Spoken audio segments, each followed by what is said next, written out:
Tanda ulama akhirat yang ketiga, dia mengutamakan ilmu yang lebih penting berbanding ilmu yang penting-penting. Apatah lagi ilmu yang tak penting. Ilmu dalam agama ni yang penting-penting tu ada banyak, tapi dia pilih hak yang penting tu lagi. Sebab apa?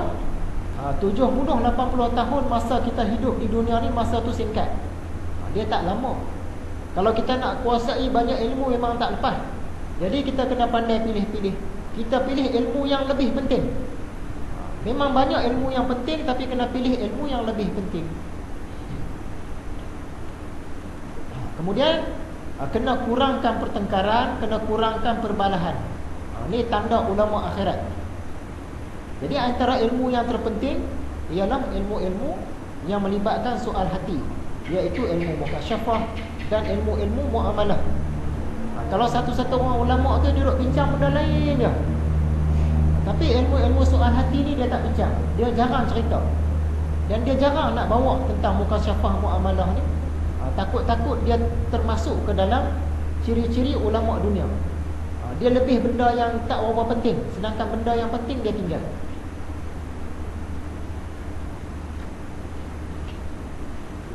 Saya nak bacakan satu tazkirah. Tazkirah ni saya buat di Facebook. Nak cerita tentang orang yang bijak, dia akan pilih ilmu yang penting, ilmu yang lebih penting.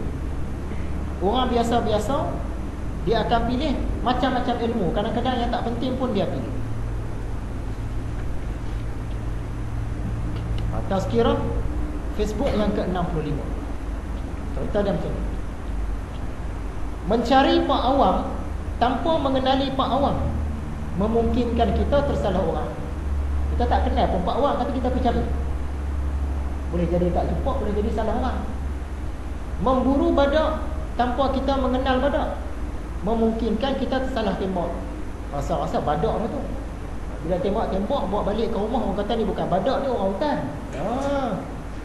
Saya tak kenal badak. Mengumpul cendawan tanpa kita mengenal cendawan memungkinkan kita tersalah makan. Masa cendawan ni boleh makan ni, pakat kutik semua, pakat masak buat saya. Rupanya ada yang beracun. Menyembah Allah tanpa mengenal Allah memungkinkan kita tersalah sembah. Yang ni yang bahaya. Tak kenal Pak Awam mungkin salah orang, tak kenal badak mungkin salah tembak, tak kenal cendawan mungkin kita salah makan. Bila tak kenal Allah, kita mungkin tersalah sembah. Sudahkah kita mengenal Allah?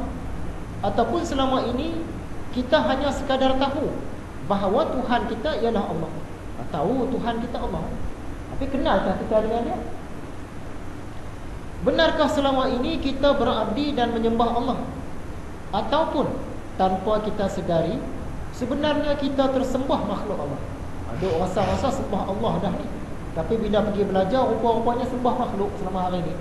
Tersalah. Dia tak belajar ilmu sifat 20 ataupun yang setara dengan ilmu tu tadi. Sebenarnya kita tersembah makhluk Allah yang kita sangka sebagai Allah. Ataupun selama ini kita tersembah makhluk yang bercampur dengan Allah. Kita sembah Allah pun sembah makhluk pun sembah. Maksudnya menyekutukan Allah. Yang ni yang mungkin kita tak sedar. Berawas wahai teman, hendak menyembah raja tetapi tersembah selain baginda, boleh bercerai badan dengan kepala. Masa-masa yang ni raja lah kita bersembah. Ampun tuanku, padahal raja duduk sebelah. Raja pula jenis cengeng dia. Kata dia ni nak kena aku pancung kepala. Tak pasal-pasal ya. Nak sembah raja, tersembah selain baginda, boleh bercerai badan dengan kepala. Hendak menyembah Allah tetapi tersembah selainnya, segala amal menjadi debu belaka.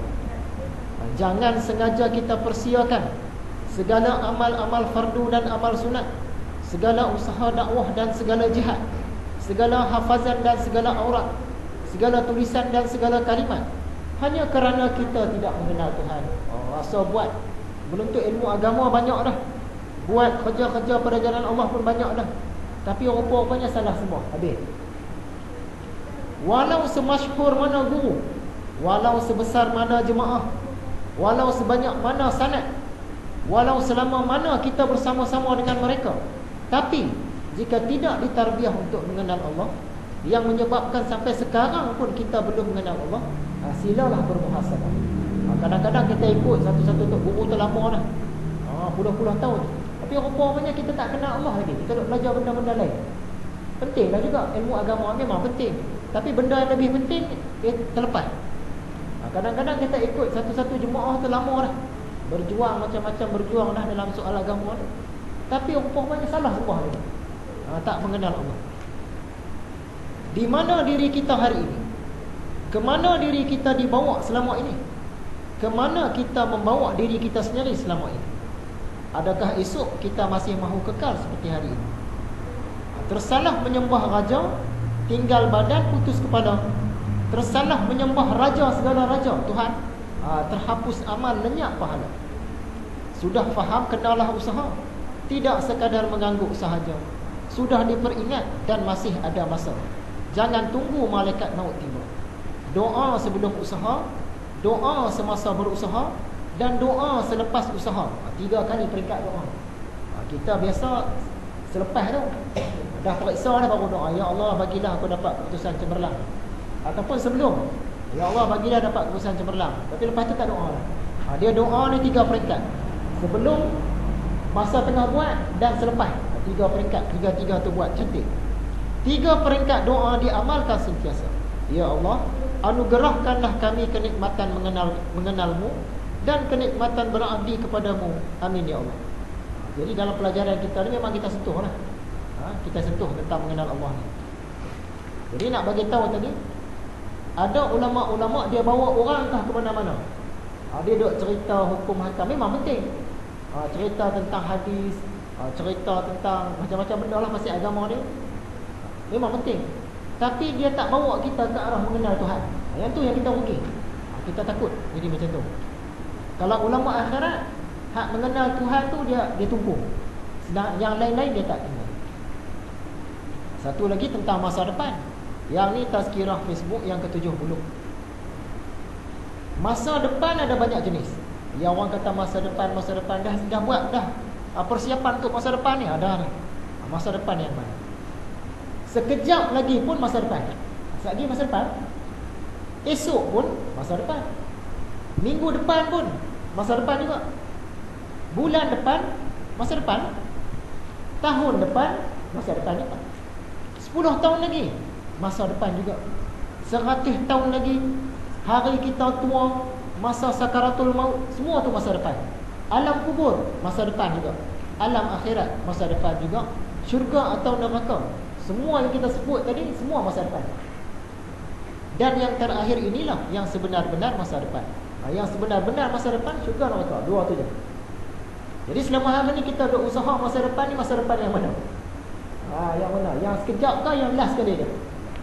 Dia semua kena usaha, tapi berat tu yang mana? Kadang-kadang kita usaha ni untuk 5 tahun akan datang. Usaha sungguh-sungguh, belajarlah masuk universiti apa semua kan. Dia usaha untuk 5 tahun akan datang. Ada orang dia usaha untuk 20-30 tahun. Yang tu yang dia lebih. Ada orang dia usaha setakat sampai apa? Sebelum mati je, hari tua. Dia kumpul duit, kumpul harta, belajar ilmu agama semua, dia tumpu untuk hari tua je.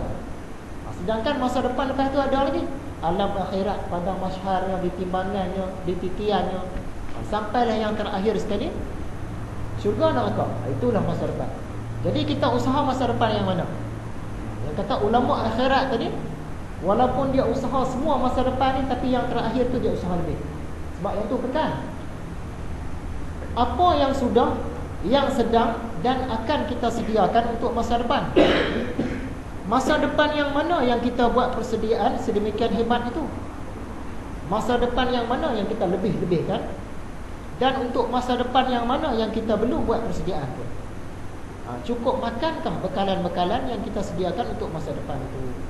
Kita pesan ke orang-orang yang muda daripada kita, fikirlah masa depan, buat bekalan, buat persediaan. Orang muda ni dia tak faham, dia kata orang universiti hari besar soalnya. Kan? Maksud dia pakcik pesan tu tadi untuk kerja, untuk berumah tangga, ada kenderaan, ada rumah, ada tanah sikit. Yang tu lah yang pakcik pesan. Padahal kita pesan tu sampai dekat syurga neraka masa depan. Berapa banyak persediaan nak buatnya. Itu. Jadi kalau betul-betul orang itu ulama akhirat, dia akan tumpu ilmu yang lebih penting, dia akan tumpu masa depan yang sebenar-benar masa depan. Kalau ulama dunia ni dia bawa kita merewang di bawah ni. ilmu-ilmu yang biasa-biasa walaupun penting, dan masa depan yang sekejap. Yang kita nak tempuh tak berapa lama lagi. Masa depan yang sebenar-benar masa depan tu dia kurang tempuh. Itu perbezaan ulama akhirat, ulama dunia.